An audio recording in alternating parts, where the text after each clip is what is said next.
Muito boa noite, seja muito bem-vindo, seja muito bem-vinda a mais uma gravação do nosso podcast Physio Insight, um projeto onde eu falo que você tem que ouvir na lata, doa quem doer, a respeito de tratamento da dor, sempre baseado nas melhores evidências científicas disponíveis. E hoje a gente vai forçar um pouquinho o raciocínio clínico dos fisioterapeutas musculoesqueléticos e a gente vai falar sobre dor no cotovelo. Então, se você conhece alguém que tem dor de cotovelo, tem epicondilite, tendinopatia dos extensores, encaminha essa live para essa pessoa, porque com certeza ela vai ser beneficiada das informações que eu vou falar aqui. Beleza? Pessoal, existe um ciclo desvirtuoso na área da saúde, que é um ciclo do overdiagnosis, o ciclo do excesso de diagnóstico. Por que eu falo isso? Porque muitas vezes um paciente evolui com um problema na cervical, tem uma crise de dor cervical, que vai passar em 6 a 8 semanas pela história natural em 60% dos casos, mas no desespero da crise de dor, ele procura uma emergência médica. E ao procurar a emergência médica vai fazer uma série de exames, e aí se o sintoma dele for dor cervical irradiada para ombro, escápula, cotovelo, muito forte no cotovelo e punho, existe uma tendência de overdiagnosis, onde esses profissionais eles vão pedir um exame de imagem para cada segmento que o paciente tem dor. Então, se por exemplo o paciente tem dor no pescoço, ombro, cotovelo e punho, vão pedir exame de imagem do pescoço, exame de imagem do ombro, do cotovelo e do punho.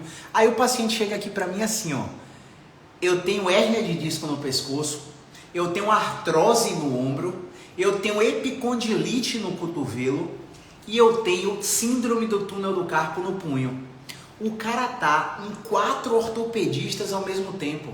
Um de coluna, um de ombro, um de cotovelo e um de punho.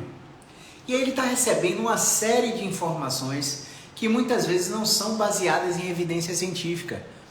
Por que eu estou falando isso? Porque muitos casos desses 4 diagnósticos, o paciente só tem um problema bobo no pescoço que transmite a dor irradiada até a mão e gera dormência e formigamento. Então a gente precisa pensar um pouquinho a respeito disso. O exemplo que eu quero falar de dor no cotovelo aqui é o meu exemplo. Quem é meu seguidor raiz aí tem visto que eu tenho sofrido constantemente com dor no cotovelo. Eu tive 16 semanas de um episódio de dor no meu cotovelo direito, que sanou espontaneamente. Eu fiz testes de movimento para tentar classifiquei a minha dor no cotovelo como uma disfunção contrátil. Me ofereceram uma série, quando eu divulguei isso na rede social, vários colegas me ofereceram uma série de tratamentos. Um desses colegas me convenceu a fazer ozonioterapia. Eu fiz ozonioterapia, melhorei 70% imediatamente depois do ozônio. No outro dia, eu estava exatamente igual.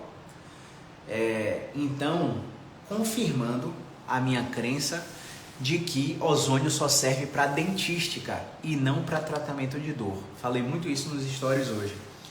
Por que eu estou falando isso com vocês agora? Porque quem tem dor no cotovelo tem muita chance de evoluir com dor no outro cotovelo.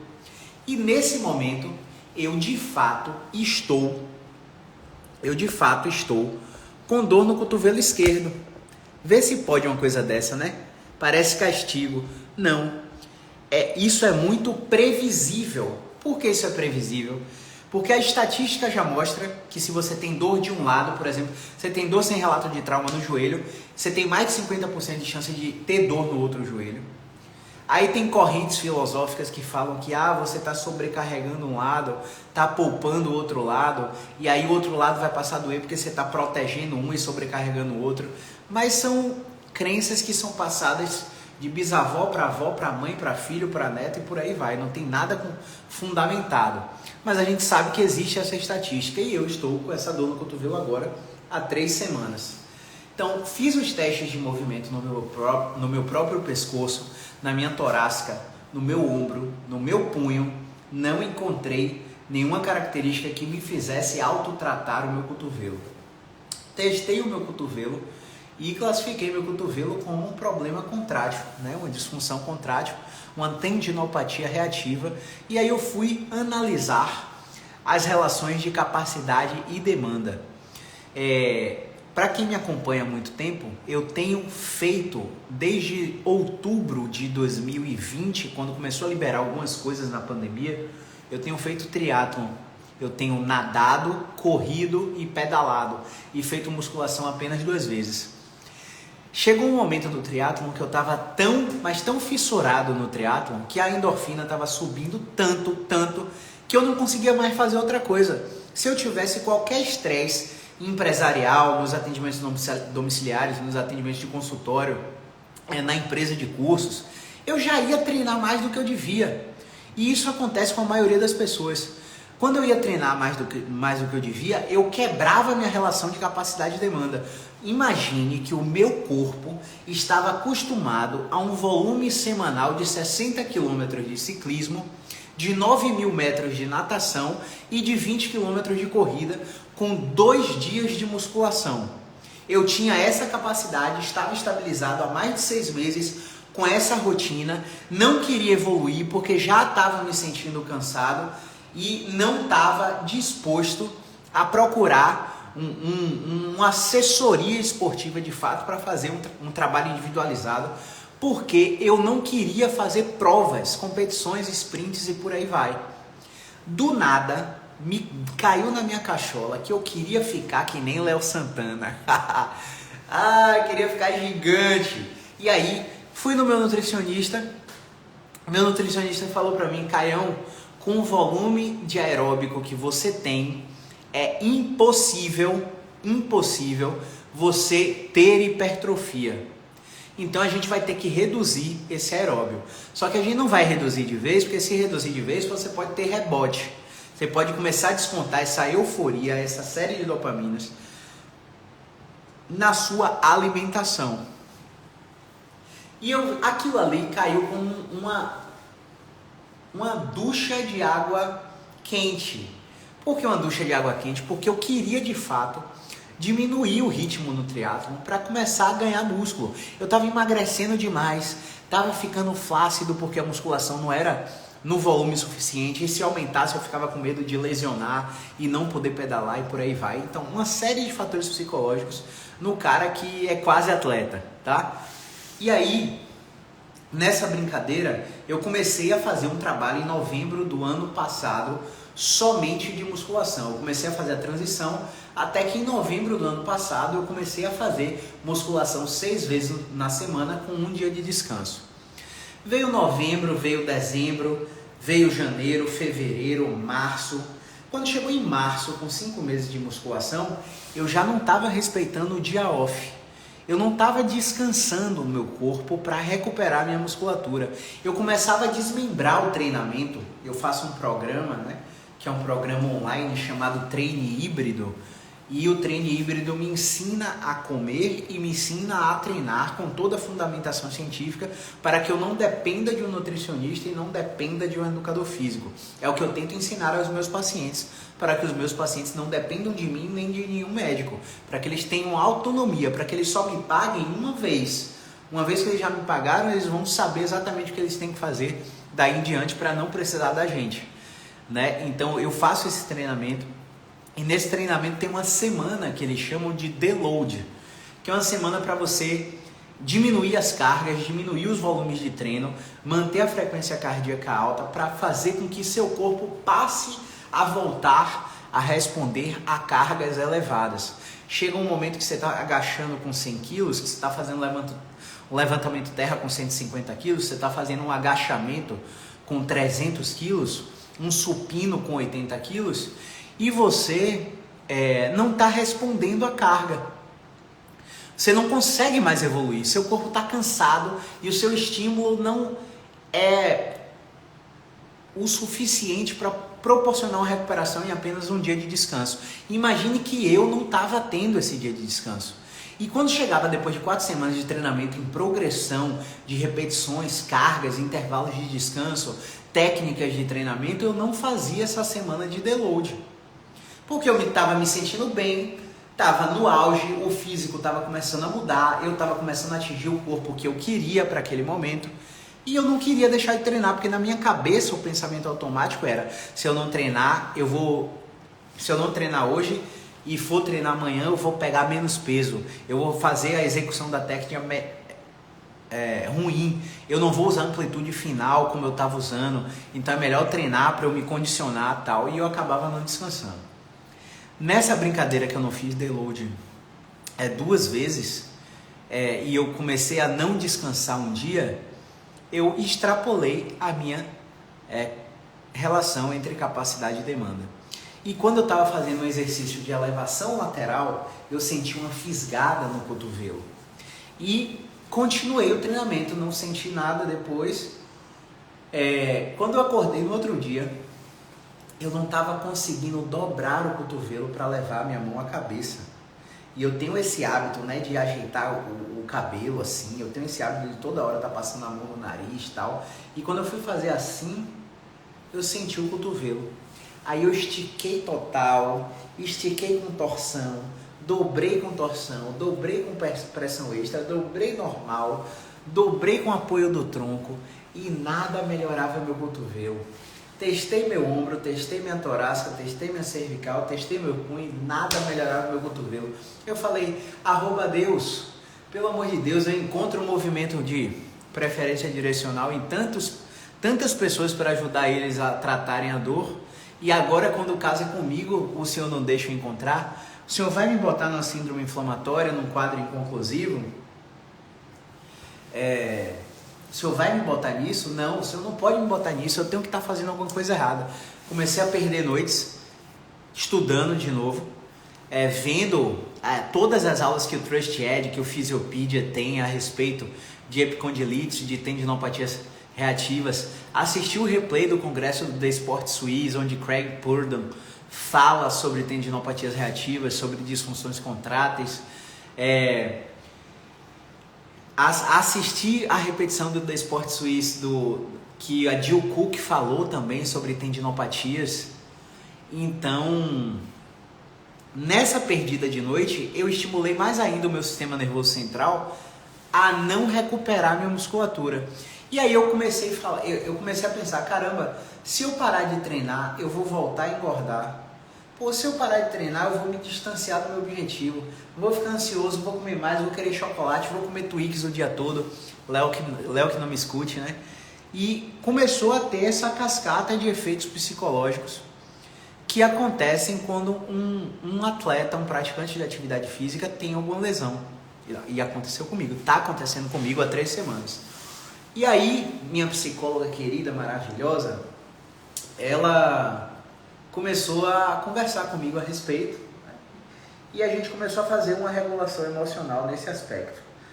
E hoje eu te digo que eu estou bem, mas estou bem com um treinamento completamente adaptado. Todos os exercícios não colocam carga no cotovelo e eu consigo treinar todos eles bem, mas para o objetivo estético que eu tenho, o objetivo é estético. Não vou negar para você, é saúde, não. Mentira, não é saúde, meu objetivo é estético. Quando for saúde eu aviso a vocês, mas no momento meu objetivo é estético. Para o meu objetivo estético, eu não estou conseguindo fazer o treino que eu quero. Isso não está me incomodando tanto, mas ao identificar pela minha história que quanto mais eu uso o meu braço, pior fica, dói durante o movimento, mas não fica pior com 24 horas, não quebra a contingência, eu comecei a analisar que o teste resistido é positivo e que a história do uso continuado fazer a dor pior, faz com que o meu problema no cotovelo seja uma disfunção contrátil. E aí alguns colegas, né, que eu estimo muito, ortopedistas, falaram comigo, cara, você tem que botar corticoide aí, tem que fazer uma infiltração, vem aqui. E eu reticente ainda, porque tem um grupo da Dinamarca e tem um grupo, salvo engano, da Rússia, que nos últimos estudos científicos de tendinopatias tem mostrado que um grupo falando que o corticoide é superior ao tratamento conservador, sem descrever o tratamento conservador no estudo, e o outro grupo mostrando que o tratamento conservador é superior ao corticoide e que o corticoide, quando utilizado ao longo de 12 semanas, ao longo de 12 meses, faz com que o paciente tenha várias recidivas de dor. E isso bate muito com você estudar fisiologia médica, né? Fisiologia humana. Bernie e Levy, Tratado de Fisiologia Médica de Guyton e Hall. Se você for para as pesquisas de tendinopatias, você vê que a aplicação de corticoide mascara o sintoma, faz com que você não sinta dor e por isso você usa mais o membro acometido e por isso você agrava ainda mais a lesão.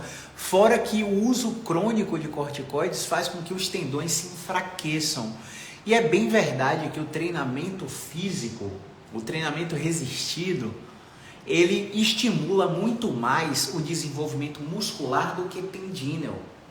E aí o músculo cresce, o tendão não acompanha, existe uma sobrecarga mecânica na transição miotendínea e na êntese, que é a transição onde o osso vira tendão. E essa sobrecarga pode gerar falhas de tensão contráteis na musculatura do cotovelo, tanto de flexão quanto de extensão, quando você está malhando bíceps, quando você está malhando tríceps, quando você está fazendo desenvolvimento para ombro, remada para as costas, supino para os peitos. Então, todos os movimentos basicamente da musculação estão adaptados para mim nesse momento que eu estou na 3ª semana de um tratamento que deve levar aí 12 a 16 semanas. Então, eu tenho aí de 3 a 4 meses para me recuperar desse problema no cotovelo. Qual que é o salvo-conduto? Qual que é o santo graal nesse caso aí?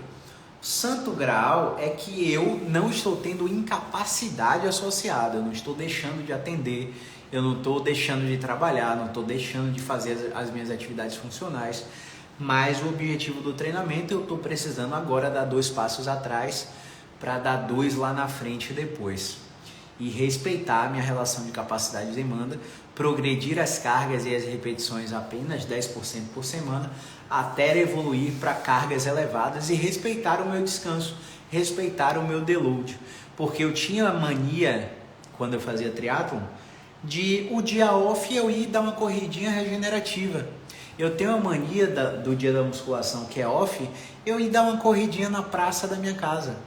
E essa brincadeira faz com que meu organismo não se recupere. Fora que o meu sono é totalmente desregulado.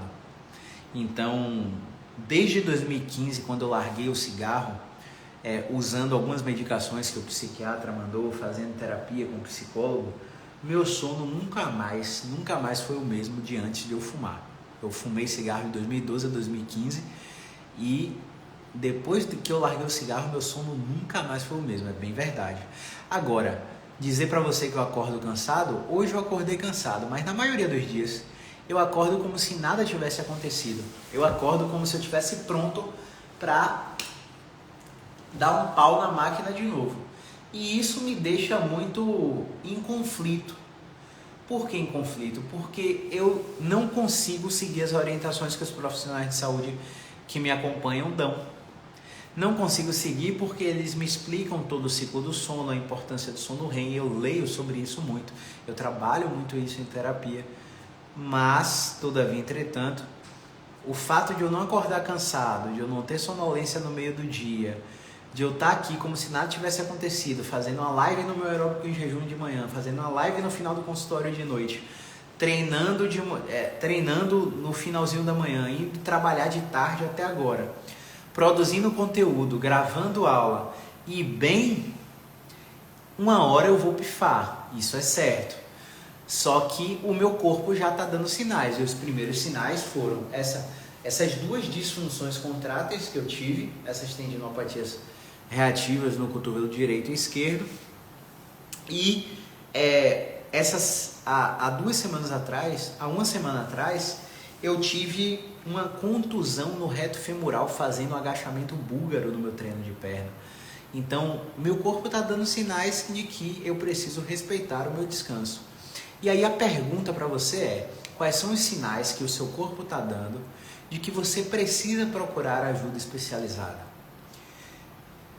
Um dos sinais pode ser o excesso de diagnóstico que você tem. Eu atendi uma paciente que ela chegou para mim com 16 sacolas de exames de imagem. Ela tem 2 problemas só, a gente descobriu isso na avaliação, mas ela chegou para mim totalmente catastrofizada, chorosa, desesperada, falando que a família dela não acredita e não aguenta mais o que ela fala. Todo mundo acha que ela está mentindo em relação à dor dela. Mas o que aconteceu com ela? Ela teve uma crise cervical. Na crise cervical, a dor irradiou para a mão. Aconteceu o que eu te disse no início da live. Ela teve um diagnóstico no pescoço, outro no ombro, outro no cotovelo e outro no punho. 4 ortopedistas diferentes. Durante o processo de tratamento na fisioterapia convencional, aquela de alongamento, fortalecimento, calorzinho, choquinho, ultrassom, essa zorra que não serve para nada, ela teve uma crise de dor lombar. E ela foi no mesmo médico. E a crise de dor lombar irradiou para o pé. O que o médico fez? O médico pediu ressonância da coluna, ressonância do quadril, ressonância do joelho e ressonância do tornozelo. Gente, definitivamente isso aí não se faz, galera. Definitivamente isso aí é uma coisa... eu não tenho nem palavras para descrever. Esses profissionais estão apenas superfaturando o seu plano de saúde para que os seus serviços ganhem mais dinheiro. Você não tem necessidade nenhuma de fazer um exame de imagem se não há possibilidade de você ter uma patologia grave. Se não há possibilidade de você ter uma patologia grave, não tem como você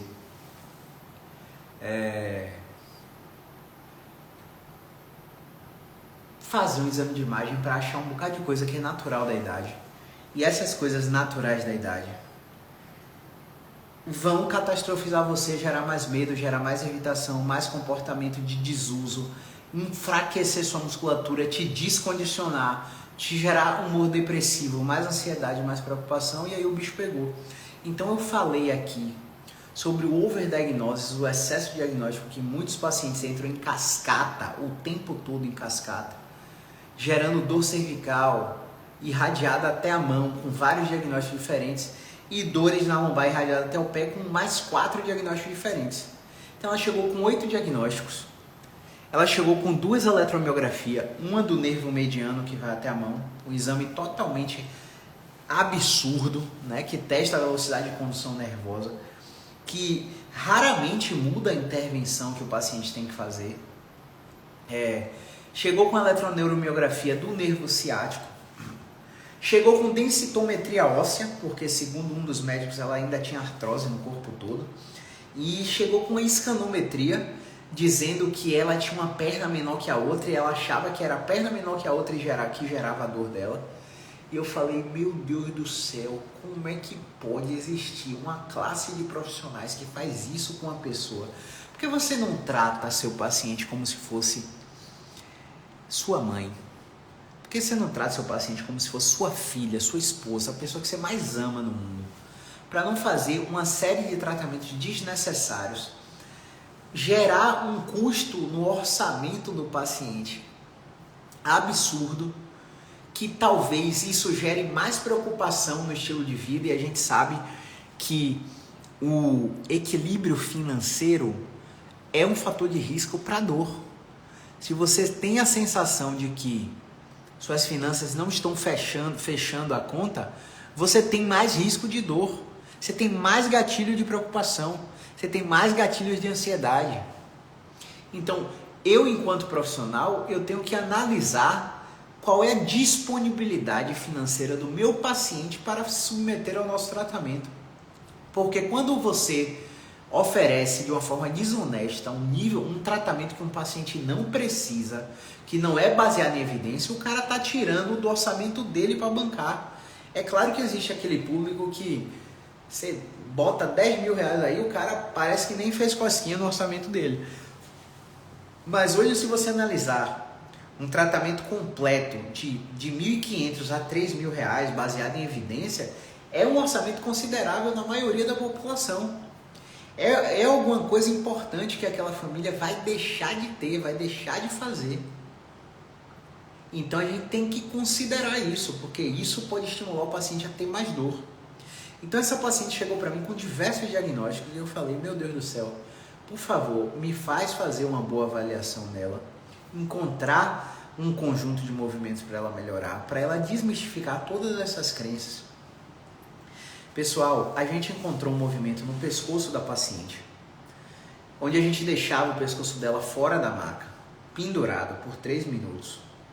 Esse movimento aboliu a dor no punho, aboliu a dor no cotovelo e aboliu a dor no ombro. Essa paciente saiu do meu consultório com a dor concentrada no pescoço e eu falei para ela o seguinte, olha, toda vez que a sua dor samba pelo seu corpo, migra, tem essa característica migratória, ela começa no pescoço, irradia para o braço, irradia para a mão, adormece a mão, gera pontos gatilhos nas escápulas. O nosso objetivo não é tirar sua dor de cara. Eu sei que é o que você quer, mas a gente tem que tratar o que surgiu antes. As coisas que levaram você, influenciaram você a ter mais dor. Então, o que aconteceu? A gente começou a colocar essa estratégia de 3 minutos com a cabeça fora da maca nela, e essa dor que estava no punho começou a centralizar, começou a subir do braço e ficou só no pescoço. E eu falei, meu Deus do céu, obrigado por ter encontrado o movimento dessa paciente. E aí eu comecei a avaliar a lombar dela. Quando eu avaliei a lombar, todos os movimentos estavam bloqueados e ela tinha um bloqueio absurdo na extensão em pé. Tipo, você tá em pé aí de frente para mim, você coloca a mão no bumbum. Deixa eu ver quem tá aí. Paula Aragão, Grande Fred, Grande Emily, Ludmila Pimentel. Você tá em pé aí me assistindo. Bota a mão no bumbum, dobra para trás o máximo que puder. O máximo. Você vai parecer um artista circense. Parece que você está no Circo de Soleil.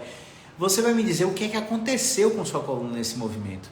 E com esse movimento bobo, uma triagem muito boba, a gente consegue predizer quais são as estratégias que a gente vai usar para o seu tratamento. Essa paciente não conseguia dobrar para trás.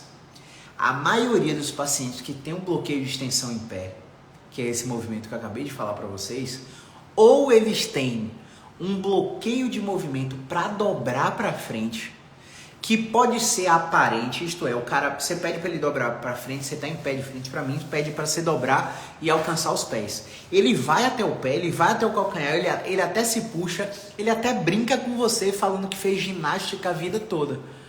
Mas o bloqueio de movimento está naquela direção. Ou esse paciente tem um bloqueio no tornozelo. O tornozelo dele não dobra para cima, não faz a dorsiflexão, que é o movimento que você tem que fazer para conter a queda do pé quando você está andando, que é o movimento que você tem que fazer para conter a queda do pé quando você está descendo escada. Então, a ação dessa musculatura do tibial anterior, do tibial posterior, fazem com que haja um bloqueio talocrural, que é a articulação do tornozelo.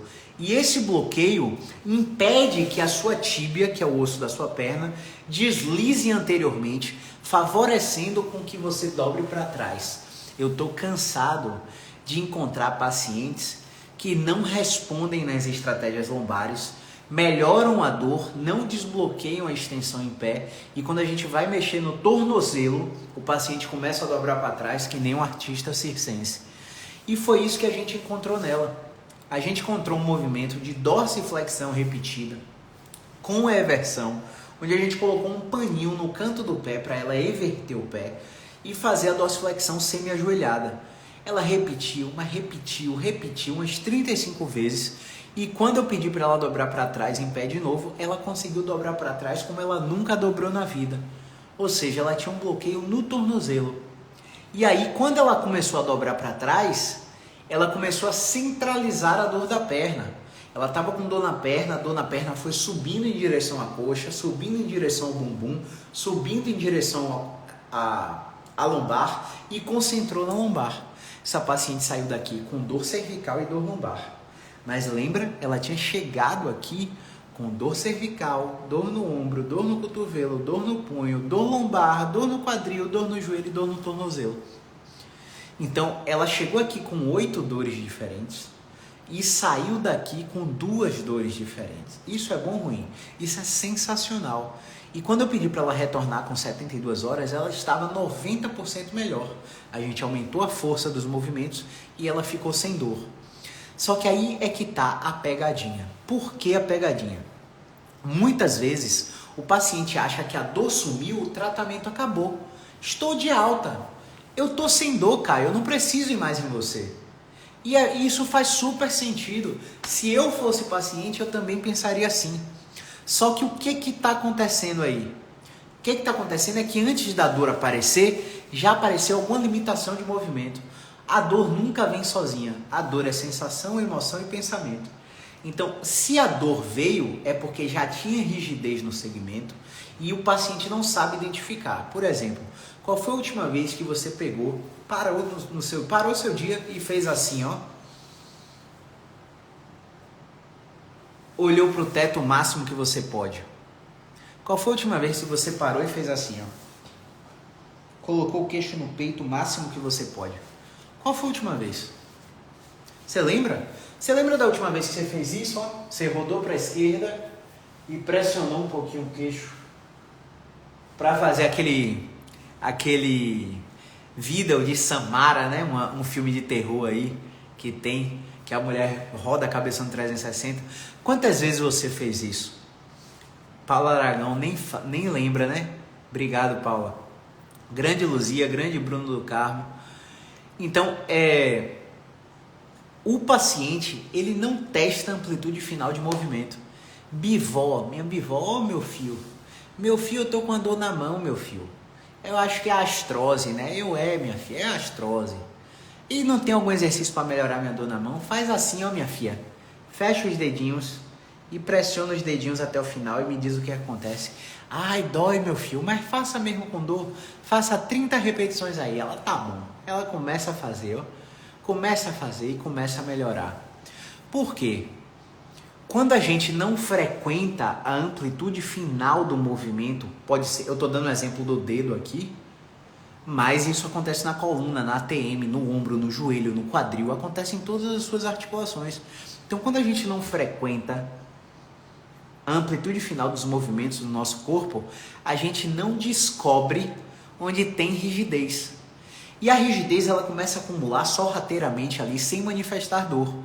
Quando a dor vem, já vem a crise, você já está querendo ir para emergência. E nada de errado. Se você quiser ir para emergência, vai. Se você não está aguentando, precisa ser medicado, vai. Mas vai com a consciência que você não está tratando a causa do seu problema. E Caio, você descobre a causa? Não descubro a causa. Eu descubro o que influencia no seu problema. E eu trato essas influências pecando por excesso ao redor da dor para dar espaço para a dor diminuir. Se alguém abrir a boca para você e falar que achou a causa da sua dor, ou é ignorante do ponto de vista de não ter acesso ao conhecimento científico, não de ser grosso, enfim, você entendeu, né? Espero que sim. Ou é charlatão. Faz esse discurso em potencial para te vender um tratamento que na maioria das vezes é desnecessário. Então, a gente, baseado em evidência científica, não sabe a causa da maioria das dores que não são originadas após trauma. Porque uma coisa é você estar numa festa e virar o tornozelo e seu tornozelo amanhecer inchado. Você sabe que você está com dor no tornozelo por causa do trauma em torce de tornozelo. Outra coisa é você estar andando normal, sem relato de trauma, o pé começar a doer sem razão aparente, isso se intensificar, perpetuar por mais de 6 a 8 semanas, você começar a ter dor crônica no tornozelo. E essa dor crônica no tornozelo, quando rodar em vários médicos, vão achar diagnósticos de fascite plantar, de esporão de calcânio, de mal perfurante plantar, de instabilidade crônica de tornozelo e uma série de outros diagnósticos existentes. Então, o paciente, quando recebe um rótulo diagnóstico, como esse exemplo que eu te falei de um paciente com 8 diagnósticos diferentes, 8 diagnósticos, 8 ortopedistas, né? 2 fisioterapeutas, um fisioterapeuta que ia em casa toda semana, um outro fisioterapeuta que fazia RPG, ainda tinha uma outra fisioterapeuta que fazia hidroterapia nela numa clínica. Dê graças a Deus que você tem poder aquisitivo para fazer todos esses tratamentos, mas, todavia, entretanto, menos é mais na dor crônica. Repita comigo, menos é mais na dor crônica. Quanto mais informação o paciente com dor crônica recebe, pior ele fica, mais ele sensibiliza. Quando o cara tem dor há mais de 3 meses, as alterações que acontecem no organismo não são no local que ele sente dor. Quando a pessoa tem dor há mais de 3 meses, uma dor crônica recorrente, uma dor crônica contínua, uma dor crônica química não inflamatória, uma dor química inflamatória, uma dor por manutenção tissular, uma dor nociplástica verdadeira ou aumentada. Quando o paciente tem esses tipos de dores há mais de 3 meses, a alteração é processual. O que eu quero dizer com isso? É o processo de entendimento do sistema nervoso que faz com que você entenda que está sendo ameaçado por alguma circunstância da sua vida. Então, eu vou dar 2 exemplos aqui para matar e fechar essa live. Você está saindo de uma loja no shopping, você trabalhou arduamente para comprar o seu presente de aniversário, você queria aquela bolsinha maravilhosa daquela loja X. Quem compra em Arezzo aí, pessoal, Arezzo é uma grande marca, né, de sapato, bolsa, e tem vários outros segmentos, né? A RZ11, quem investe aí em Arezzo, compra em Arezzo, tá?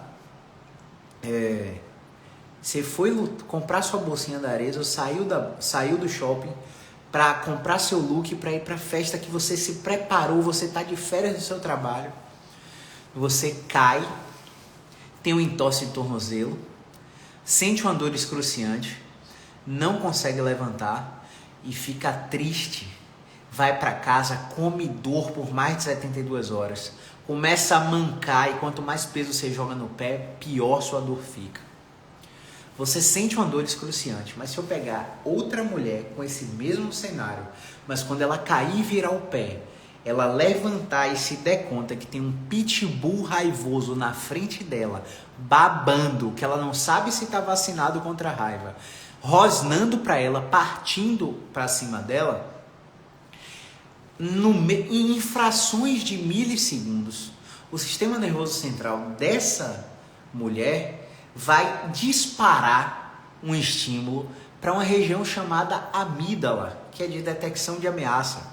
E essa amígdala vai fazer uma interconexão com o córtex cingulado anterior, com o modo racional, desativando uma estrutura chamada ínsula, ou inibindo a sua função, que é a área emocional. O seu racional vai prevalecer, as conexões de glutamato, substância P, colecistoquinina e esses derivados que fazem com que você sinta mais dor, vão simplesmente fechar a torneira lá no cérebro. Você vai levantar e, parecendo The Flash, quem já assistiu The Flash aí, né? Você vai sair correndo ao lugar mais seguro possível e não vai sentir dor. Você vai parar, escondido desse pitbull que está correndo atrás de você, e você vai ficar com a respiração ofegante, pupilas dilatadas, sudorese excessiva, boca seca, preparado para lutar ou fugir, porque o seu sistema nervoso central está em simpaticotonia, no mecanismo de luta ou fuga. Nessa brincadeira, você não vai se sentir dor nenhuma até se sentir segura.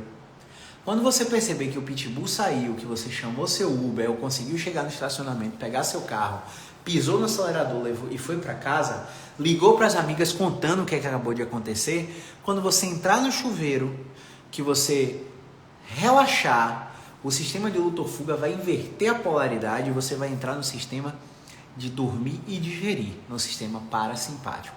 E no sistema parasimpático, o que vai acontecer? Você vai começar a ter muita dor, mas muita dor. E por que eu estou fechando a live com esse exemplo? Porque quem decide se dói é o seu cérebro, não é o lugar que dói. Não interessa se você está com dor no pé, porque você está com a unha encravada. Você estava com a zorra da unha encravada há séculos e ela não estava doendo. Você começou a prestar atenção na unha encravada. E tudo que você dá atenção cresce. E se isso cresce, a representação no córtex aumenta. E se em algum momento você se sentir ameaçada porque alguém falou, algum profissional de saúde falou para você que você vai perder a cabeça do dedo com a necrose, com a gangrena, se você não tratar a unha encravada, você vai começar a sentir dor no pé. Quem decide se dói é o cérebro. E se você descobre, entende isso e faz a dor ter sentido para o paciente começa a buscar lá no lifetime dele, lá na linha do tempo, o ponto no tempo em que ele começou a ter dor. E ele vai dividir sua vida em 2 momentos, antes da dor e depois da dor. E ele vai analisar o que é que ele deixou de fazer antes da dor, o que é que ele deixou de fazer depois da dor e por que ele deixou de fazer. Porque muito paciente chega pra gente assim e fala, ó, deixei de fazer porque dói, deixei de fazer porque tem medo de lesionar. Aí você questiona, mas te falaram que ia piorar se você fizesse? Ou você se submeteu à experiência, percebeu que ficou pior e por isso parou? Não, é porque o médico me falou que não pode impacto para dor na coluna. Porque eu tenho que virar peixe e fazer só hidroterapia. Porque eu tenho que deitar numa maca e receber osteopatia, quiropraxia, terapia manual, liberação miofascial. Porque o fisioterapeuta me falou que eu não posso impacto, que eu tenho que parar de correr. E essas informações que são nocivas, são altamente nocivas, fazem com que os pacientes sintam cada vez mais dor. Porque nesses tipos de dores, como eu falei, o problema é processual. É no processamento do sistema nervoso que entende aquela circunstância como uma ameaça. Em suma, para finalizar a live, se você tiver pergunta, coloca nos comentários ou clica nessa interrogaçãozinha aqui embaixo e manda sua pergunta antes da gente terminar, tá? Em suma, eu quero te dizer mais uma vez, e eu estou tentando falar isso de várias formas diferentes, para que você não entenda isso como arrogância, como prepotência, como querer saber mais que todo mundo, ou enfim, tanta coisa que a gente recebe no direct que a gente fica até perplexo com essas informações. Eu quero te falar da forma mais simples possível, que se você tem dor há mais de 3 meses e não teve trauma que é do acidente, se você tem dor há mais de 3 meses e você não tem infecção, febre junto com a dor, perda de peso sem motivo, incontinência urinária ou fecal, se você não tem piora progressiva da sua dor, cada dia você fica pior ao longo de 6 semanas, se isso não está acontecendo com você, a sua disfunção é no sistema nervoso central e só um profissional habilitado vai conseguir tratar ela. Não adianta você fazer movimento, não adianta você corrigir biomecânica, não adianta você fazer fortalecimento, alongamento, aula de yoga, tomar anti-inflamatório analgésico, porque você só vai tapar o sol com a peneira. Os raios solares vão continuar passando, não tem filtro UVA ou UVB na peneira. Você vai começar a enxugar gelo, entende? Então, nesses problemas que a alteração é processual, a gente precisa de exposição gradativa, a gente precisa de terapia cognitiva, a gente precisa de impacto, a gente precisa fazer uma agitação cefálica no paciente para que o sistema nervoso central volte a descarregar o opioide, descarregar analgésico, para que esse paciente comece a ter redução da dor. Então não adianta você chegar para o paciente e pedir para ele começar a agachar, saltar, aterrissar, fazer flexão de braço, fazer supino, fazer agachamento, fazer leg press na academia, voltar a correr, se o cara não tem confiança nisso. Porque você não submeteu o paciente a uma nova experiência de movimento. Quando o paciente tem uma nova experiência de movimento, ele começa a perceber que o movimento tem um paradoxo que é lindo. Quando ele não está supervisionado pelo fisioterapeuta, ele faz o movimento, dói e ele para com medo de lesionar. Quando ele está supervisionado e o fisioterapeuta é competente, o cara pede para ele continuar fazendo. Caio, mas eu estou fazendo e está piorando, eu já estou na 10ª repetição, só aumenta. Continue fazendo até 35. Quando chega na 23, começa a habituar. O sistema nervoso central começa a descarregar analgésico, O movimento começa a mudar a sensação de dor do paciente e o paciente começa a entender que não é uma ameaça dobrar o tronco, agachar, fazer força na perna, pular, correr, porque ele correu na sua frente e não doeu. Aí o paciente fala assim, não, é síndrome do jaleco branco, na sua frente nada dói, mas quando eu saio daqui dói. De verdade, eu acredito que isso acontece mesmo. Mas, se eu fosse resumir o que a gente faz com os pacientes que têm dor crônica, o resumo seria, a gente tem a habilidade de retirar o medo desse paciente. E ao retirar o medo, ele recupera a função. Ponto final. Somente isso. Mais nada além disso. Agora, as formas de se alcançar essa quebra do fear, essa quebra do avoidance, esse reassurance.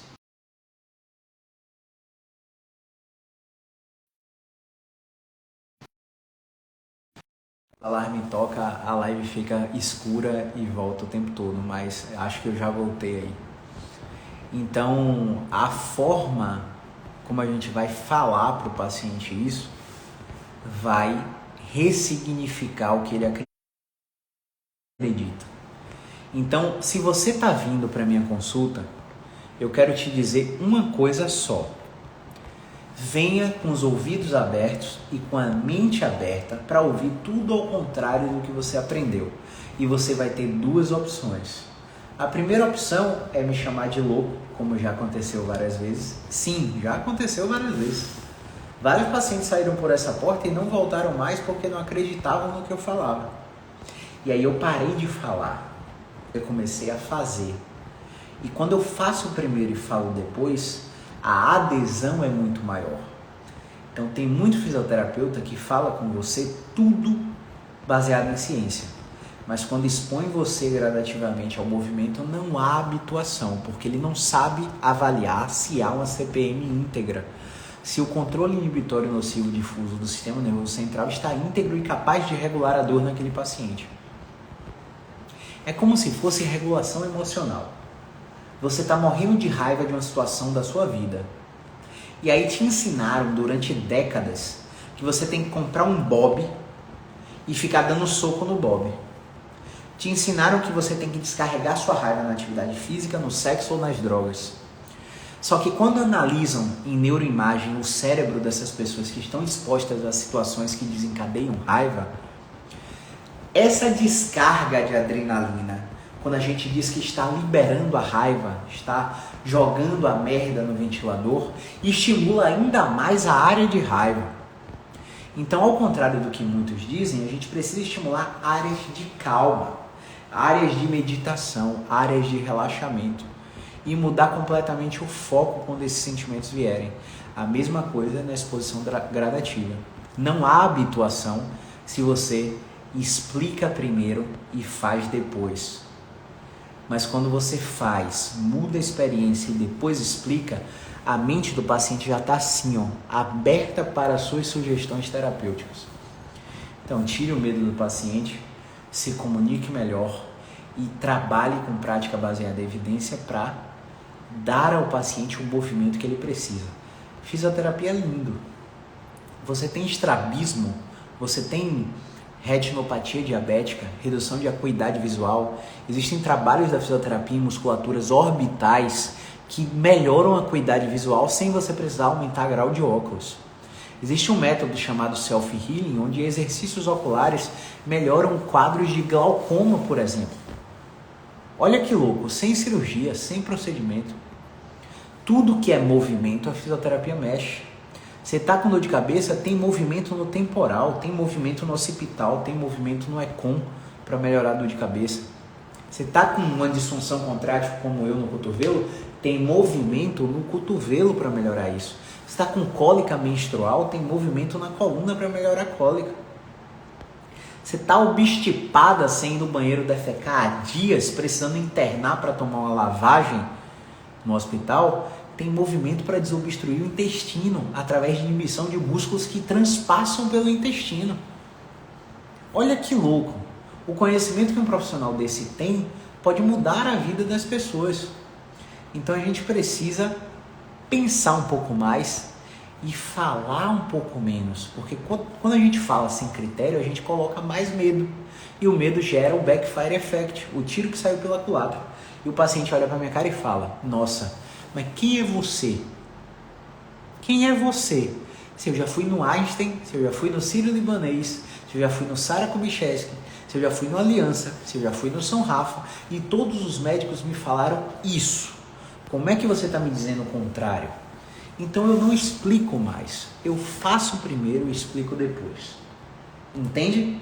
E isso tem gerado uma adesão muito grande dos meus pacientes. Tá bom? Então é isso. Não vieram perguntas, vou ver se chegou algum aqui. Pra gente encerrar. Grande Fábio, o homem das flores aí.